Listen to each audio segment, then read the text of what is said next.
টাকা হাতে পেলেই এক দৌড়ে টুবাইকার দোকানের বাদাম বিস্কুট। আমার ছোট্টবেলা। তবে বাদাম বিস্কুট বাড়িতে বানাতে ঠিক কী কী লাগে আর কত খরচ হয়? প্রথমেই 1 কাপ চিনে বাদাম নিয়ে মিক্সিতে ভালো করে গুঁড়িয়ে নিলাম। বেশ তেল তেল বেরোবে আর এর সঙ্গে জুড়ে দিতে হবে 2 চামচ করে ময়দা আর গুঁড়ো চিনি।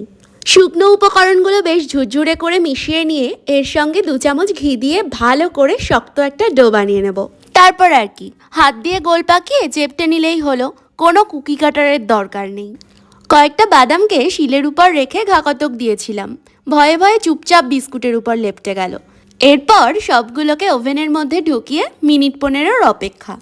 ঠান্ডা হয়ে গেলে দেখতে ঠিক এই রকম লাগবে, যেন দোকান থেকে কিনে এনে সাজিয়ে রেখেছি। আর সব মিলিয়ে কত খরচ হলো সে তো স্ক্রিনে দেখতেই পাচ্ছ। ভাবছি একটা কুকির দোকান দিলে কিন্তু মন্দ হয় না। আফটার অল লোকজন একটু হেলদি খেতে পারবে।